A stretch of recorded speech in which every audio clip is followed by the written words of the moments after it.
California lost 216,000 residents to other states in 2025. U-Haul ranked the state dead last for net migration. The headlines say everyone is leaving, and that is true. But here's what nobody tells you. The people who stayed did not spread out evenly. They piled into a handful of towns that are now growing so fast, the roads cannot keep up.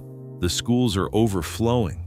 A Bay Area suburbs mayor literally told his city to stop building houses. A Central Valley town grew 60% in 5 years because Bay Area workers realized they could buy homes with cash for half the price of a San Jose condo. And a town that was 90% destroyed by wildfire is now statistically the fastest growing place in the entire state because it had nowhere to go but up. California is not just shrinking, it is reshuffling. And the towns catching the shuffle were not ready. The California exodus and the California boom are happening simultaneously. The same state ranked dead last for outmigration also contains the fastest growing city in the western United States. Both things are true at the same time. Like this video if you have ever scrolled Zillow in a town you have never visited just to see what your money could buy somewhere else. Subscribe because the math of California housing is changing by the month and you are going to want the receipts. Let us break it down. Number 12. Manteca. Population roughly 91,000, San Joaquin County in the Central Valley.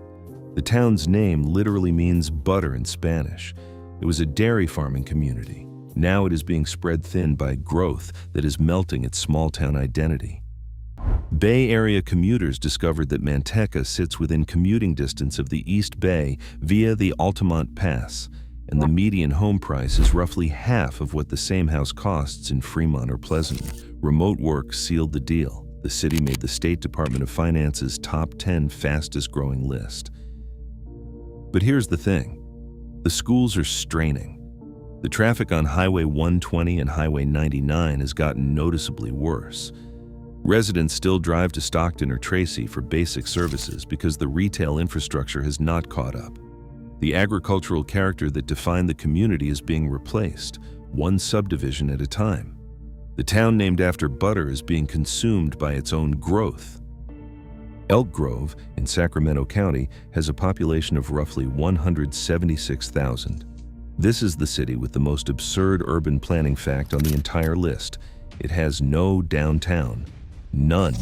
The city incorporated in 2000 and has spent its entire 25-year existence trying to build a town center. It still does not have one. This city is almost the size of Huntsville, Alabama, and it was designed entirely around cars and cul-de-sacs, with no walkable center, no main street, and no anchor. The growth came from spillover from the Bay Area and from Sacramento, with larger lots, newer construction, and lower prices than Folsom or Roseville. Strong schools and low crime helped. Families flooded in. But the traffic on Highway 99 has become punishing during rush hours, and the distance to Sacramento's employment centers creates long commutes. One resident described Elk Grove as a great place to live and a terrible place to be from, because there is nothing in the middle of it. Would you move to a city of 176,000 that has been trying to build a downtown for 25 years and still has not figured it out? Number 10. Beaumont. Population roughly 55,000, up from 36,000 in 2010. It is in Riverside County in the San Gorgonio Pass, the fastest growing small city in California and one of the windiest. Beaumont sits in the pass between the Inland Empire and Palm Springs, which gives it slightly cooler temperatures and less smog than the lower elevation Inland Empire cities. Master-planned communities like Sundance, Tournament Hills, and Four Seasons have drawn families and retirees seeking affordable housing within driving distance of LA. The population has surged 53% since 2010. Can we talk about what that growth actually looks like on the ground? Interstate 10 traffic through the city has become severely congested because Beaumont sits on the only major freeway connecting the Inland Empire to Palm Springs and Arizona. Schools are strained. Water supply is a genuine concern. The city sits in a desert pass, and rapid development raises real questions about long-term sustainability. The city itself has acknowledged that revenue has not kept pace with demands. One official described it as rapid population growth combined with inflation, meaning that the money coming in cannot cover what the growth needs going out. And then there is the wind. Beaumont is one of the windiest cities in Southern California. Gusts regularly exceed 60 miles per hour. Your patio furniture has opinions about living here that differ from yours. Translation: Beaumont is what happens when affordable meets unsustainable, and the wind is just there to remind you. Number 9, Ontario. Population roughly 183,000, San Bernardino County in the Inland Empire. It also has the most ironic origin story on this list. Ontario was founded in 1882 as a model colony, a planned agricultural community with wide boulevards and a utopian vision. The founders planted citrus groves, they designed an irrigation system, and they imagined a pastoral paradise. Today, those utopian boulevards are lined with Amazon fulfillment centers. Ontario International Airport has become a major logistics hub. Amazon, UPS, and FedEx have massive distribution operations in the area. The city ranked as the 6th fastest growing in California among cities under 300,000. The Ontario Mills Mall draws shoppers from across the Inland Empire. But here is what nobody tells you. The warehousing boom has consumed former agricultural land and replaced it with a landscape of massive distribution centers, surrounded by residential neighborhoods that were not designed to coexist with 18-wheelers running 24 hours a day. Air quality suffers from diesel truck traffic. Noise from the airport and freight operations affects surrounding communities. The jobs are there, but many are low-wage positions that do not match the rising cost of housing. The founders of Ontario planned for orchards. They got logistics. The model colony became a distribution center. Be honest. Is that progress, irony, or both? Number 8. Menifee. Population roughly 110,000, up from 78,000 in 2010, Riverside County. Menifee did not exist as a city until 2008. Menifee incorporated less than 18 years ago. In that time, it has grown from 78,000 to over 110,000, and it has experienced rapid growth. It sits at the center of the 3rd fastest apartment construction market in the entire United States, and it is still figuring out basic municipal functions that cities founded a century ago take for granted. Riverside County added over 6,096 new apartment units in 2025 alone, a 154% increase from the prior year. Menifee leads the local expansion. The draw is obvious: family-friendly neighborhoods, growing schools, and a median home price around $529,000, roughly half of what the same house costs in Orange County. But the infrastructure is being built after the homes, not before. Roads, schools, fire stations, and parks are catching up to a population that already arrived. Traffic on 215 has worsened. Water supply is a long-term concern as development covers former agricultural land. One resident described Menifee as a city that is building the airplane while flying it. Translation: Menifee is 18 years old, 110,000 people strong, and still learning how to be a city. The growth is real. The growing pains are too. If you have made it this far, please consider liking the video, subscribing to our channel, and sharing this video with your friends and families. It is completely free, and we bring new videos about our country. Number 7. Dublin. Population 74,691, Alameda County, in the Tri-Valley of the Bay Area. This is the city whose own mayor told it to stop building houses. Dublin has a BART station. That one fact explains nearly everything. It is one of the few affordable-ish Bay Area suburbs with direct rapid transit to San Francisco and Oakland. Tech workers priced out of closer-in cities flooded Dublin for the combination of space, schools, and a train that goes where the money is. The result? Dublin grew from 14,350 people in 1982 to 74,691 in 2025. That is not growth. That is a metamorphosis, more than 5 times in 40 years. And it broke the city. The Dublin Unified School District needed to build a new high school, and it earmarked $100 million in bond funds just for the initial phase. Traffic on Interstate 580 and Interstate 680 has become severe. The city converted commercial land to residential, which sounds efficient until you realize that means fewer future stores and fewer jobs. Longtime residents say the Dublin they moved to no longer exists. The mayor publicly called for a pause on housing development because the city could not keep up. When your own mayor says we need to stop building for a minute, the growth has officially gotten out of control. Picture this. You moved to Dublin in 1995 when it was a small Tri-Valley town of maybe 25,000 people. Your commute was 20 minutes.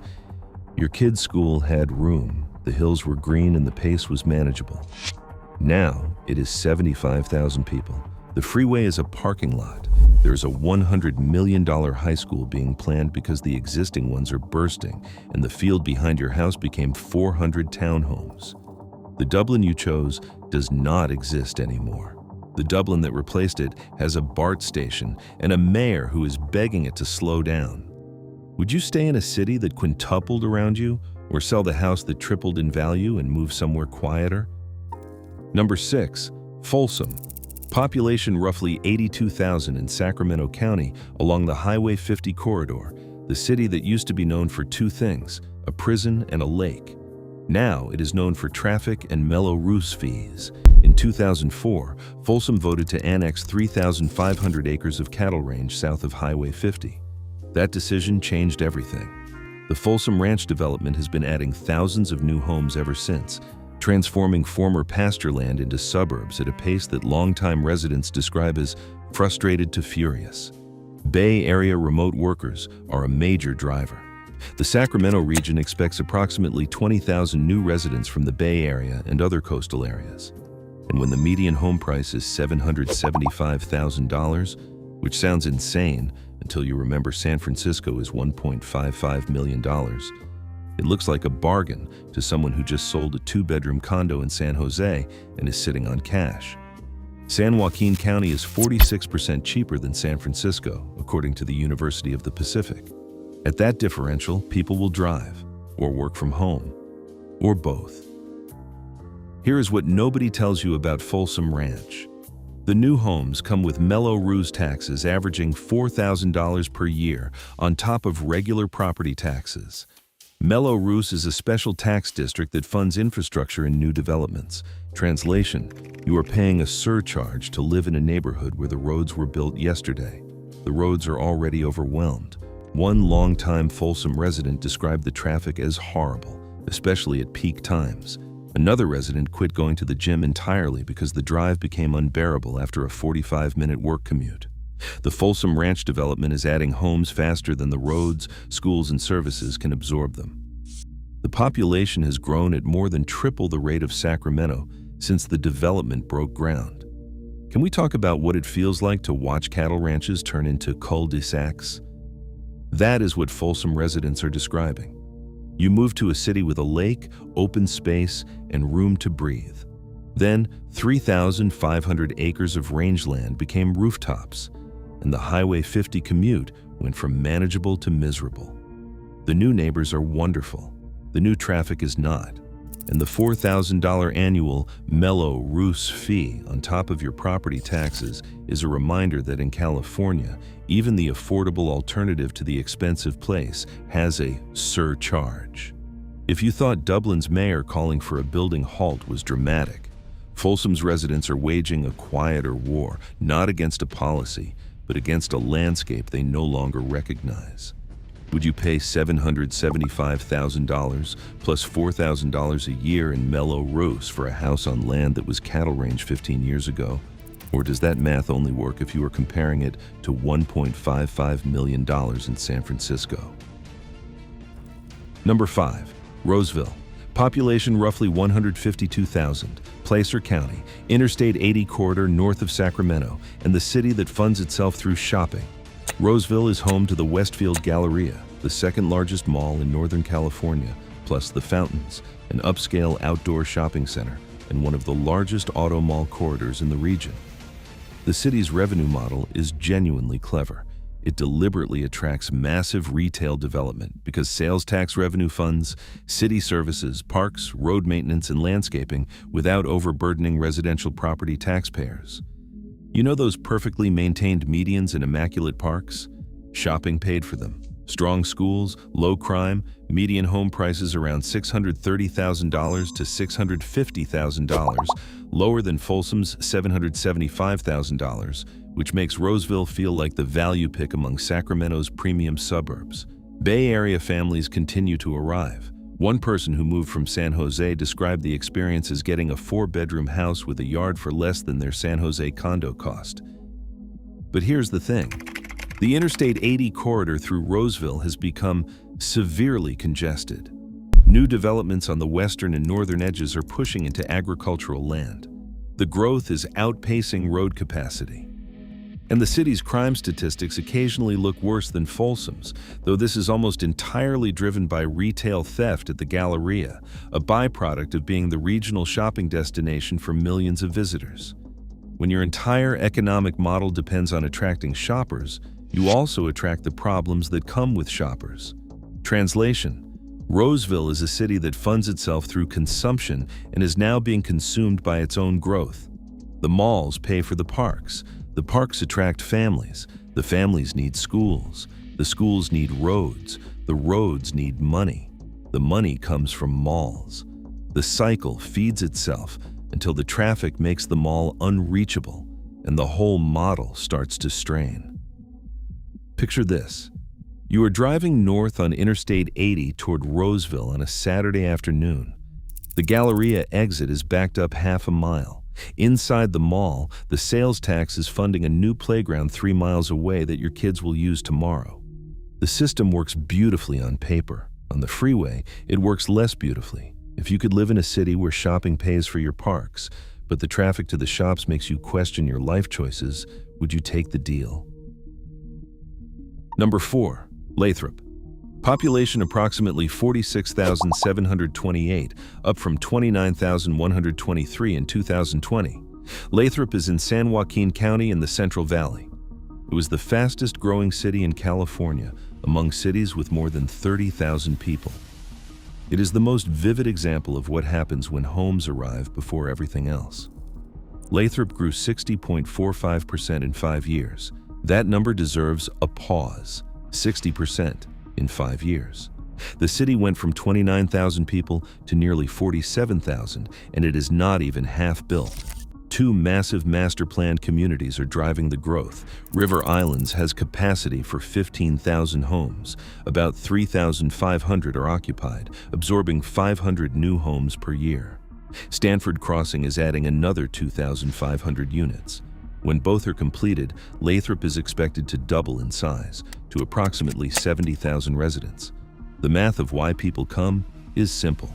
San Joaquin County is 46% cheaper than San Francisco.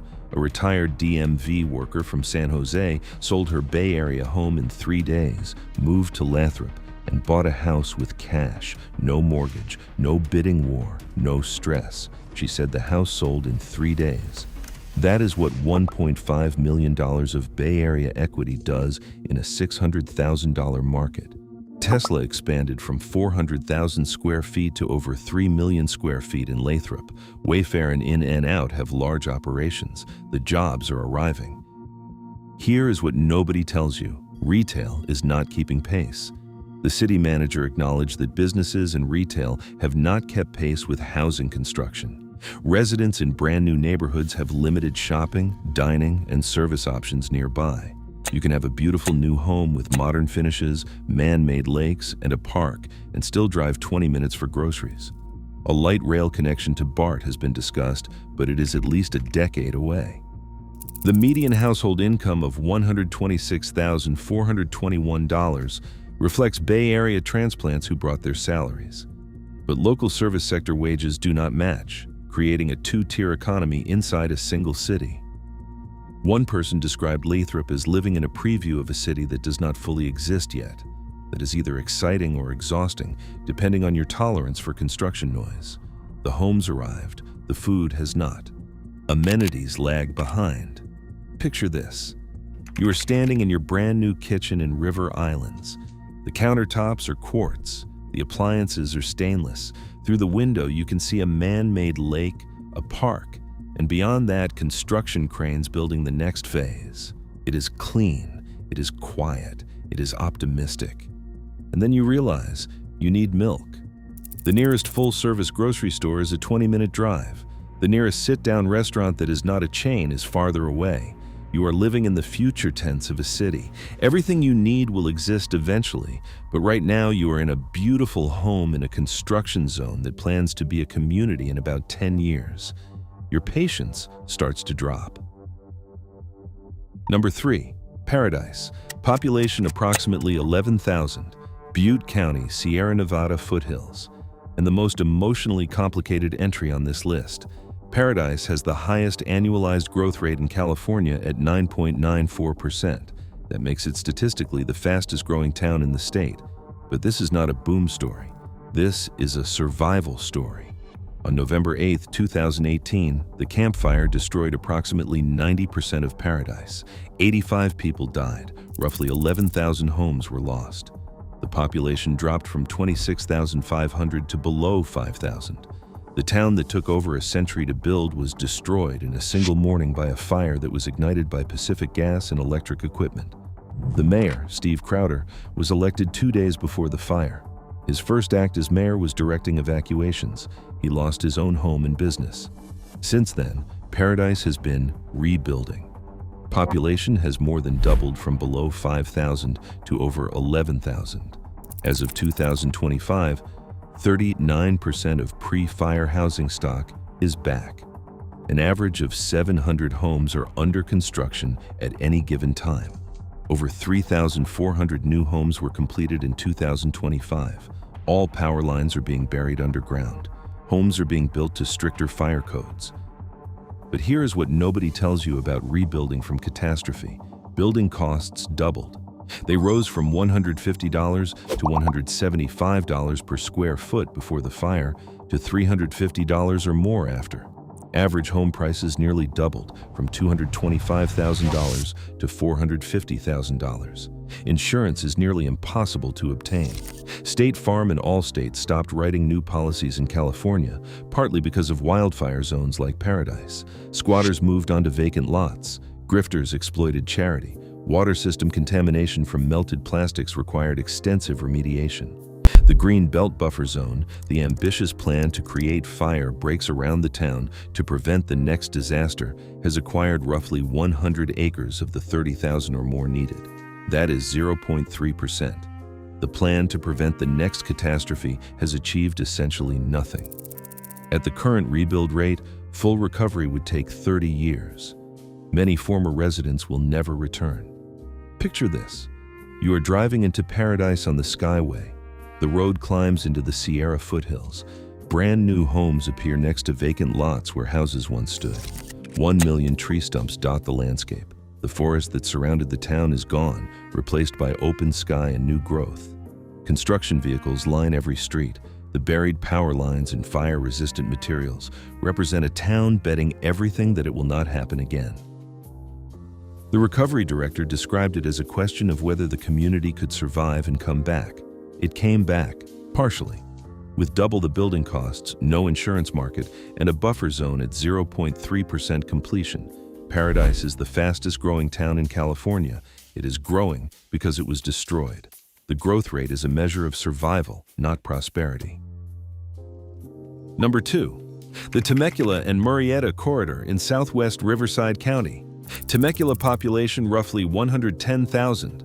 Murrieta roughly 115,000, combined and growing. It is where wine country is losing a fight against tract homes.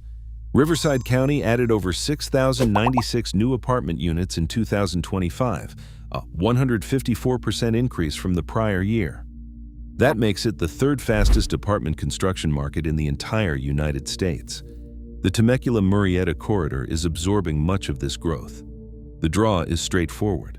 Both cities offer newer construction, strong schools, and proximity to San Diego, roughly 60 miles south, at a fraction of San Diego's cost. The Interstate 15 corridor has become a growth superhighway as families flee Los Angeles, Orange County, and San Diego for more affordable options. Temecula's wine country, with roughly 50 wineries set in rolling hills, provides a lifestyle amenity that most Inland Empire cities cannot match. Here's the thing about wine country meeting suburban sprawl. The Interstate 15 through the corridor has become one of the most congested stretches in Southern California, particularly around the merge with Interstate 215. That interchange was designed for a fraction of the traffic it now carries. During rush hours, it can add 30 to 60 minutes to any drive. Schools in both the Temecula Valley Unified and Murrieta Valley Unified districts are at or near capacity in several neighborhoods. Water infrastructure in a semi-arid region is being tested by rapid development. The wine country identity that made Temecula unique is literally being surrounded by apartment complexes and distribution centers. One visitor described the experience as driving through vineyards on one side of the road and a FedEx facility on the other. The contrast is jarring. Can we talk about the visual experience of watching wine country get absorbed by suburbia? It is happening in real time. The vineyards that tourists visit for weekend tastings are being flanked by tract homes and strip malls, faster than the grapes can ripen. The tasting rooms are still charming. The freeway to reach them is not. Riverside County built more apartments in 2025 than all but 2 other markets in America. That is not just growth, that is a construction frenzy.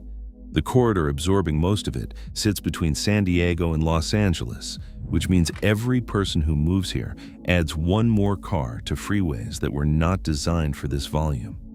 The growth also pushes development into hillside areas that increase wildfire vulnerability. The same risk that destroyed Paradise is being replicated in a corridor where the wind comes off the mountains and the vegetation is dry for months.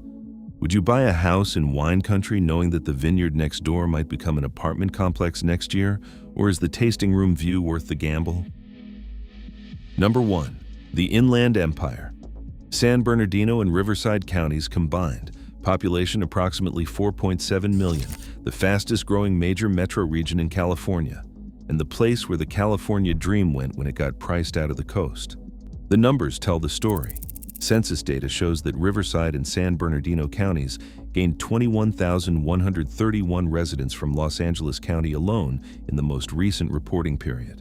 As Los Angeles hemorrhages 322,000 people, the Inland Empire catches a significant share. The Inland Empire is not just growing, it is absorbing coastal California's displaced middle class in real time. The logistics and warehousing boom has created a massive employment base. Over 1 billion square feet of warehouse space exists in the Inland Empire, more than any other metro area in the United States. Ontario International Airport is expanding. Master-planned communities in Beaumont, Menifee, Eastvale, and Jurupa Valley are adding thousands of homes per year. This is where the California dream relocated. Except the dream comes with conditions. Summer temperatures exceed 100 degrees for months. The 10, the 15, the 60, and the 91 freeways are among the most congested in the nation. Air quality in the Inland Empire Basin is consistently ranked among the worst in the United States because trapped smog, diesel exhaust from warehousing, and a valley geography hold pollution like a bowl. AIR quality defines the region. Warehouse sprawl has replaced citrus groves and dairy farms with distribution centers that provide jobs but generate massive truck traffic. The gap between coastal salaries and Inland Empire living costs has created a permanent commuter class, people who live in the desert and work at the beach, connected by freeways that were not designed for the volume. These commuters are part of the new landscape. Here's the detail that captures everything about the Inland Empire in a single image. The region was once called the Citrus Belt. Orange groves stretched to the mountains. The air smelled like blossoms. Citrus Belt evokes that past. Today, it has over 1 billion square feet of warehouse space and some of the worst air quality in America. 1 billion square feet of boxes and loading docks. The Citrus Belt became the Amazon Belt. The blossoms became box trucks. The dream of affordable California living moved inland to a place where the air quality requires a disclaimer. Amazon Belt is the new name. Picture this. You are driving east on the 10 freeway out of Los Angeles. The skyline fades. The temperature climbs. and then they appear, warehouse after warehouse after warehouse, stretching along both sides of the freeway for miles. Miles of industrial roofs. Each one is the size of several football fields. Semi-trucks pull in and out constantly. Somewhere between those warehouses are neighborhoods, schools, parks, and families who moved here because a 3-bedroom house costs $450,000 instead of $900,000. Families chose affordability. They traded the coast for a commute, the breeze for the heat, and the sunset for a fulfillment center view. They traded lifestyle for housing. The California dream did not die. It moved inland, and it brought a logistics operation with it. Like this video, if you just learned that a town named after butter is being melted by growth, a city of 176,000 has been trying to build a downtown for 25 years and still has not managed it. A Bay Area suburbs mayor begged his own city to stop building houses. A Central Valley town grew 60% in 5 years, but still does not have a grocery store nearby. A town that was 90% destroyed by wildfire is now the fastest growing place in California because it literally had nowhere to go. But up, a wine country corridor is being surrounded by apartment complexes faster than grapes can ripen. And a region once called the Citrus Belt now has 1 billion square feet of warehouse space and some of the worst air quality in the nation. Subscribe, because California is not just shrinking, it is reshuffling. And the towns catching the people that the coast is expelling are building the airplane while flying it. The state managed to create 2 simultaneous crises that are mirror images of each other. Coastal California is too expensive to live in. Inland California is growing too fast to function properly. One crisis is caused by too little building. The other is caused by too much. The solution to one problem is creating the other. And 4.7 million people in the Inland Empire are living in the middle of that contradiction right now, breathing air that carries the exhaust of 1 billion square feet of warehouses, commuting on freeways that were designed for a fraction of the volume, and raising families in master-planned communities where the master plan forgot to include the schools and the grocery stores before the houses went up. Growth is not inherently good. Unmanaged growth is just chaos with a real estate listing. The towns on this list are not failing. Many are thriving economically, but the people living through the growth are experiencing a quality of life that does not match the marketing brochure. Buying a house in a master-planned community sounds planned. Living in one while the roads, schools, and stores are still being built feels anything but. The growth is real. The growing pains are too. Now, if you want to see the opposite of this, the California cities that are shrinking so fast that nobody wants to move there, where police departments are 41% vacant and the state capitol cannot house its own government employees, that video is next.